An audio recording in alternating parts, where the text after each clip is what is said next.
Today we're doing the Igor Chernyshov deep dive to try to find out what the Sharks are getting with their second round pick.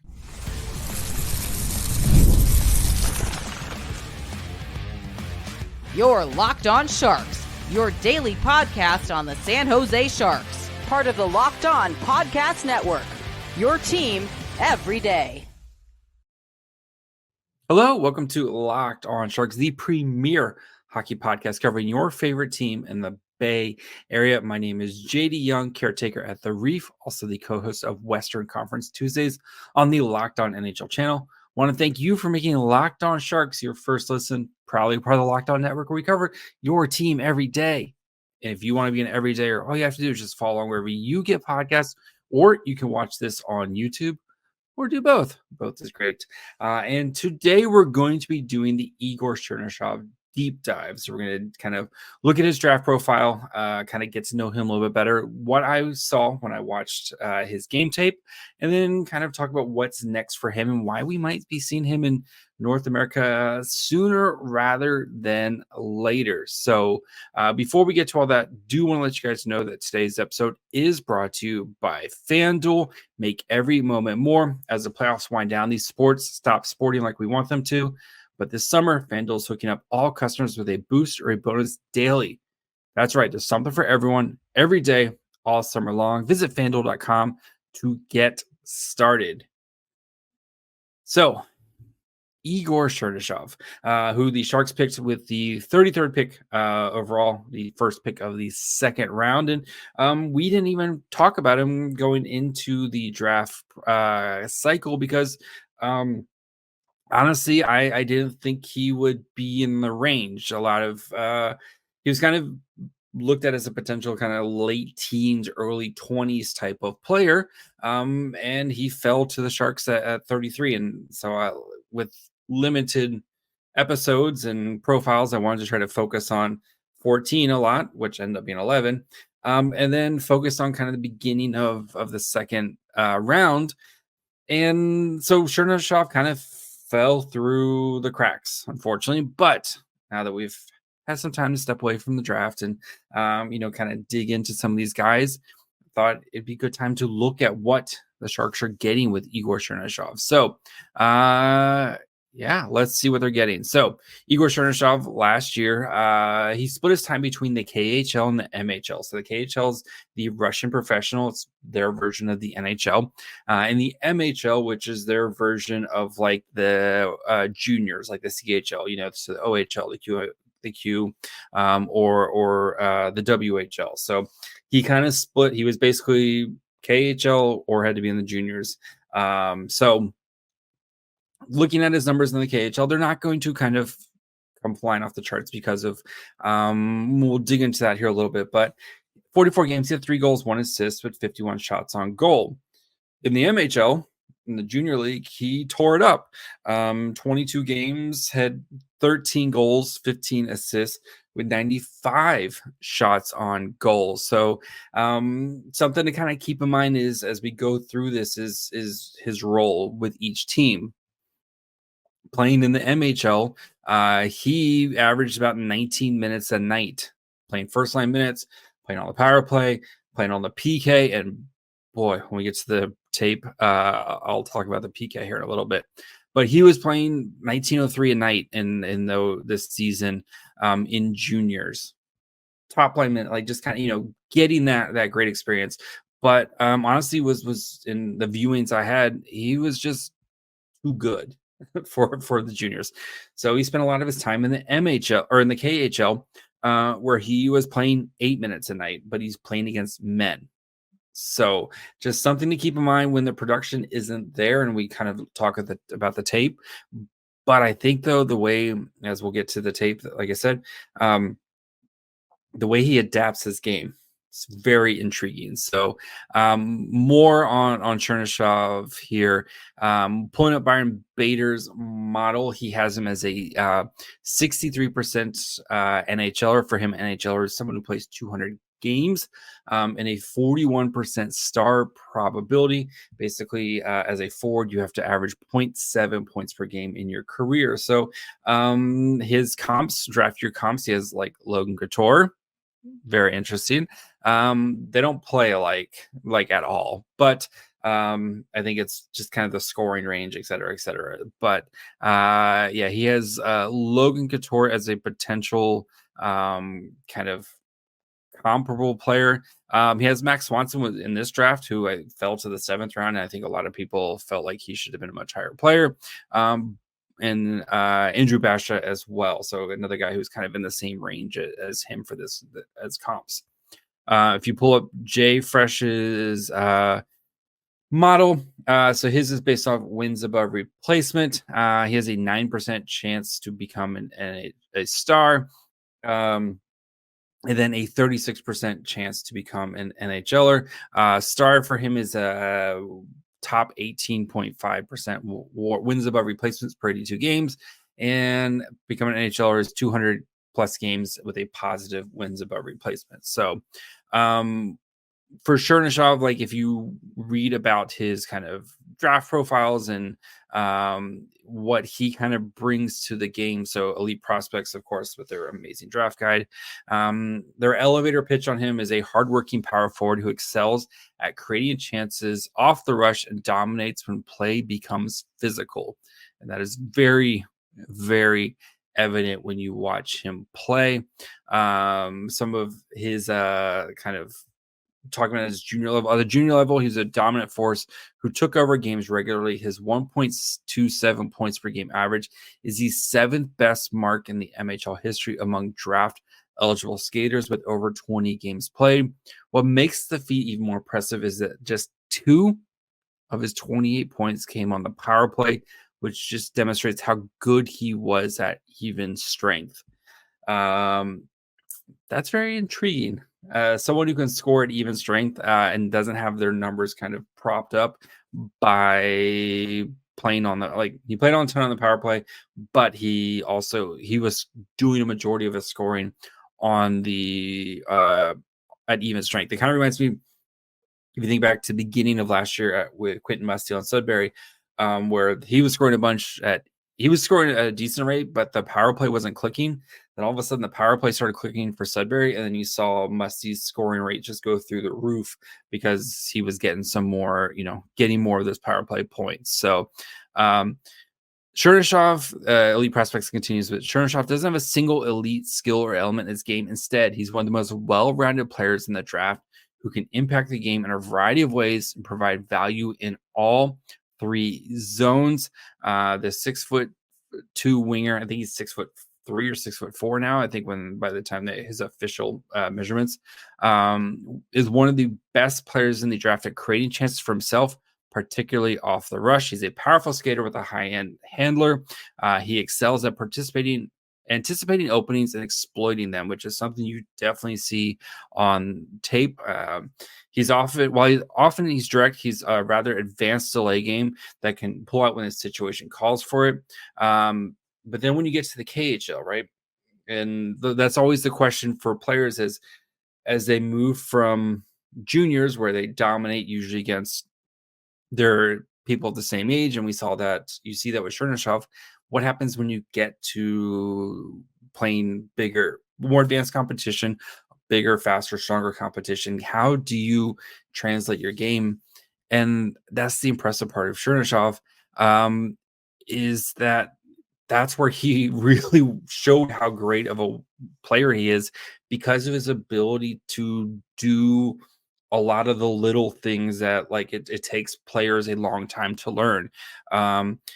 His ability, we'll get to it more on the tape, but I think that his tape in the KHL, well, again, not the scoring, but it shows why he's probably going to be playing professional hockey here sooner, or at least professional North American hockey here sooner rather than later. So we'll get into the tape. We'll talk about his KHL game some more. We'll talk about his MHL tape, which is just absolutely ridiculous. And then we'll get to kind of what the timeline and path for Chernyshov is here. So we'll get to that here in just one second.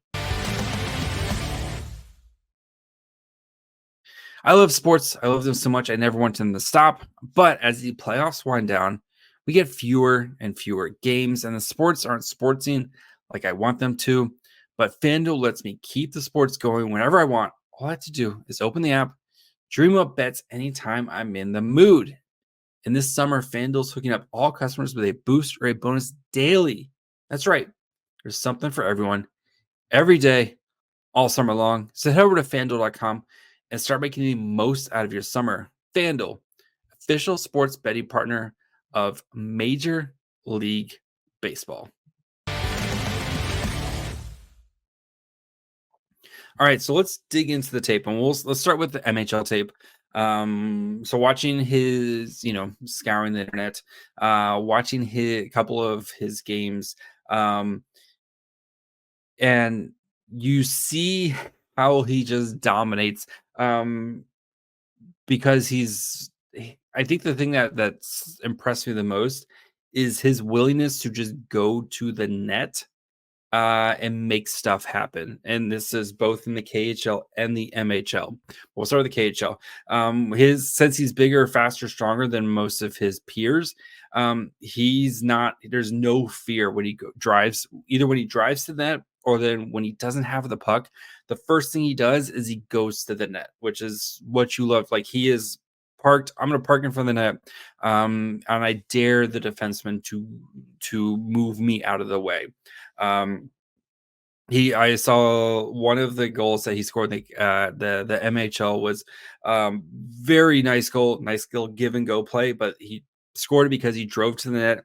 He had a stick open, and it was an NHL goal. Like, he was able to kind of a nice give and go, get to the net, and then he got a really nice pass that he was able to tap in for a goal. But that's how you score goals in the NHL, right? Is driving to the net and making sure that you have good positioning. And you can see, again, he's bigger, faster, stronger than most of the other guys in the juniors in the MHL, but those habits kind of are those habits are NHL habits, if that makes sense, right? Got to see him on the power play, was kind of playing the points position on the power play, which, he made some nice moves there. It would have been nice to see him playing in front of the nets as well, but I thought he did a good job there. But some of his other highlights was him on the penalty kill. Was an absolute, again, he's playing inferior competition, right? He in the game I was watching, he steals the puck at the blue line. He's playing kind of at the top, the zone, in the defensive zone, gets the puck, and then him and his team, who are on the penalty kill, proceed to keep the puck in their offensive zone for 30 seconds because they just outwork the other team. Again, they're a man down. They were just like the tenacity to just go get the puck between him and his line mates. And he was doing, a majority of it. I'm like, the other forward doing a great job too, but he was doing a majority of the work of just like, okay, we missed a shot. Boom. I'm going to go get the puck. And just keep it away for 30 seconds. It was a thing of beauty to watch him, just the aggressiveness of just where our penalty kill is basically just going to be us playing the offensive zone. Love to see it. He's not going to be able to do that in the NHL, but you just love to see those habits. So that tenacity, that I'm going to get the puck, I'm going to go, and I'm just going to keep it away from you.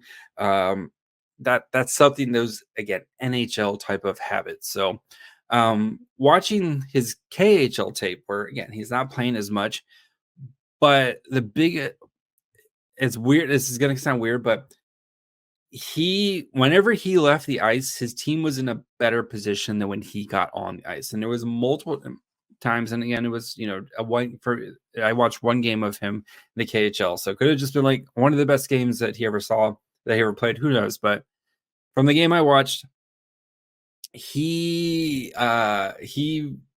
very often would be starting into the defensive zone, on the faceoff, starting the defensive zone. By the time the shift was over, his team was spending time in the offensive zone and with puck control, which I think is one of the biggest compliments, especially playing fourth line minutes. Is you're leaving your next line in a better position than when you kind of found it in. In the physical game, didn't look too overmatched. Like he didn't look overmatched. And the same thing with the getting to the net, right? That I'm just gonna put my head down. I'm going to get to the net and I'm going to dare, even if they're bigger than me, I'm going to dare them to move me out of the way here in front of the net. So I think those are really positive traits that you can build on and kind of will fit really well with what the Sharks are kind of putting together. I saw really good backtracking back checking like on when he had to get back on the defensive zone. He made a nice steal where it was kind of a cross ice pass. The forward didn't see him. He was able to back check, steal it, and then get the puck start going the other way with the transition game. Pretty solid, I think, in the transition zone, especially in the neutral zone and kind of getting the puck into the offensive zone. Uses teammates well, and I think that's one of the biggest compliments is how many times do we see players this age who just they try to do too much, and every player tries to do too much. I think for Chernyshov, he kind of knows already what his limits are and what he can get away with, and he knows how to work with his line mates. He knows how to play without the puck, which is a huge skill that a lot of young players need to kind of work on and address. So, and I think the best thing about him is he can mold his game to whatever is needed, right? If he needs to be the physical forecheck, go get the puck type of guy, and you pair him with Will Smith, for example, he can go be the physical forecheck. I'm going to get the puck guy and get it to my line mates and work with them and then go to the net and let my guys who create, and then I could be the beneficiary because I set up my line mates. They're going to take care of me like that. I think that's what makes him so intriguing is he has the skill. You can see him shoot. His shot is nice. He can skate. He, like I said, he's great passer, the transition games there. He can do all that stuff. But at the age of 18, that he's already kind of figured out the the hard skills of I got to go forecheck, or I got to back check, or I got to play off my teammates. I got to work hard in the defensive zone. I got to be winning some board battles. He's got that stuff that he's already working on and already has a really solid foundation there. Chernishov's going to make Will Smith's life easier, Macklin Celebrini's life easier. Whoever he's playing with, he's just going to make their life easier because he's that type of player. And that's what I think is so exciting about him is because he can be whatever you need him to be. You need to be a scorer? Cool. Go be a scorer. You need him to be that's again, you need him to go do the hard, dirty work in the corner.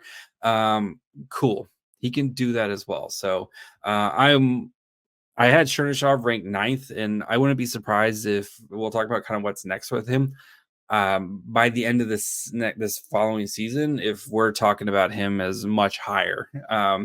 Yes, there's going to be some attrition with Celebrini and Smith, most likely leaving the prospect rankings, but yeah, just the way Chernyshov plays, he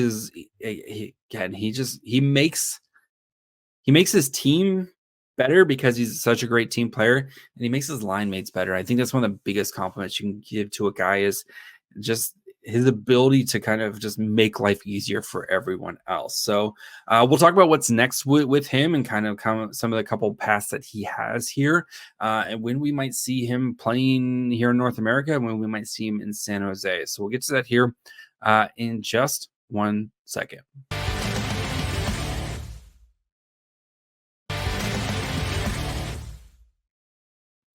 All right, guys, before we continue, of course, I want to thank you guys for making Locked On Sharks your first listen. for your second listen of the day, go check out one of the other Bay Area Locked On podcasts. Of course, you got Locked On Niners. Is going to get you guys geared up for training camp.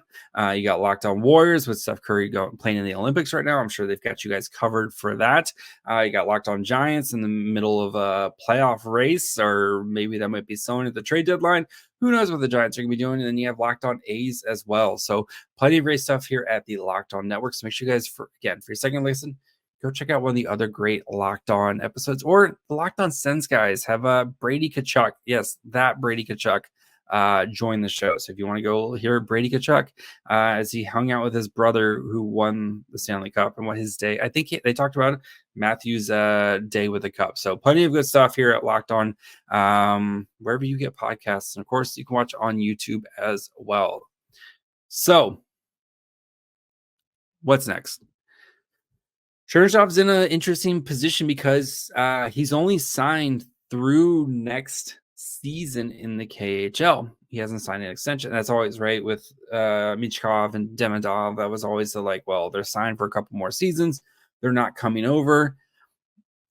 He's signed through next year, so one path for him is he could play the next season. He'd be in the KHL.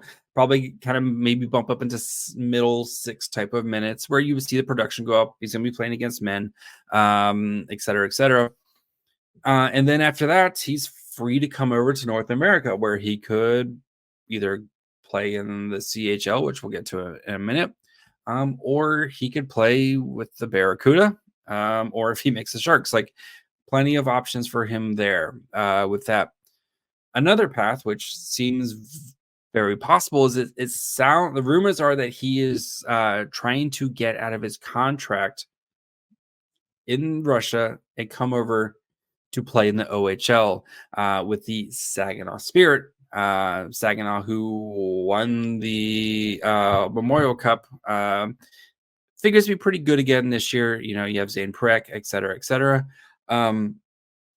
So I kind of think that's personally, that's what I hope to see.